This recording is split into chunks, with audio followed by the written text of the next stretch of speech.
गोंदिया शहरातील गणेशनगर परिसरातील नगर परिषदेद्वारा संपूर्ण गोंदिया शहरातील घनकचरा ठिकाणी आणून टाकला जातो। तर या ठिकाणी कचराचे मोठे ढिगाळ तयार झाले आहे। तर या ठिकाणी कोणी अज्ञात व्यक्ती द्वारे आग लावण्यात आली व या आगीचे धूर परिसरातील लोकांच्या घर जात असल्याने या धुरीचा त्रास लहान मुलांसह वृद्धांना मोठ्या प्रमाणात होतो। तर यामुळे त्यांना दुसऱ्या दिवशी रुग्णालयात उपचारासाठी देखील जावे लागते। तर या आगीला अग्निशमन दलाद्वारे विझविण्यात आली, मात्र हे एकदा नसून खूपदा असे प्रकार या ठिकाणी होतात। तर या परिसरातील लोकांनी अनेकदा स्थानिक जनप्रतिनिधी तसेच नगर परिषदेला घनकचरा दुसरीकडे तयार करण्यासाठी निवेदन दिले तरी देखील याकडे कोणतेही जनप्रतिनिधी तसेच नगर परिषद लक्ष देत नसल्याचे परिसरातील लोकांचे आरोप आहे।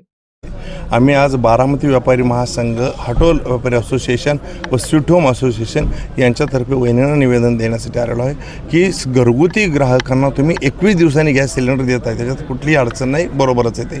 परंतु व्यापारी जे होते की जे व्यावसायिक गॅस सिलेंडर रोज मिळत होते ते रोजचे बंद करून एकदम नाही म्हणून असं सांगितलं आणि नाही म्हणून सांगितल्यामुळं असं झालेलं आहे की हॉटेल सर्व बंद पडायच्या मार्गात आलेले आहेत। ज्याच्याकडे 1 दिवसाचा 2 दिवसाचे गॅस सिलेंडर स्टॉक होते त्यांनी ते वापरले। आजची परिस्थिती अशी आहे की हॉटेलमध्ये काहीही मिळत नाही, चहा आणि कॉफी फक्त मागितलं तरी मिळत नाही।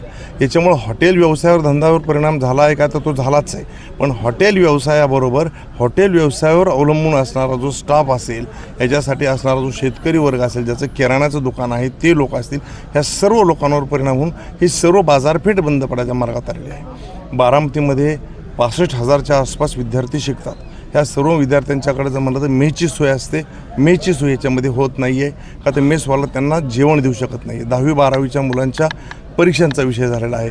हॉस्पिटलमध्ये लोक ॲडमिट आहेत त्यांचं होत नाही आहे। जे लोक इथं भेटायला किंवा बारामतीमध्ये वेगवेगळ्या सरकारी कामासाठी येत आहेत त्यांना बारामतीमध्ये आल्यानंतर चहा पाणीसुद्धा काहीसुद्धा मिळत नाही। एकंदरीत सर्व जनतेचं नुकसान होत आहे आणि सर्व जास्त अडचणीत येत आहे। तर आमची वहिनींकडे अशी विनंती आहे की जो आम्हाला इथून मागे रोज गॅस सिलेंडर मिळत होते ते कमीत कमी 1 दिवसाआड 2 दिवसाआड तरी आम्हाला गॅस सिलेंडर मिळावेत।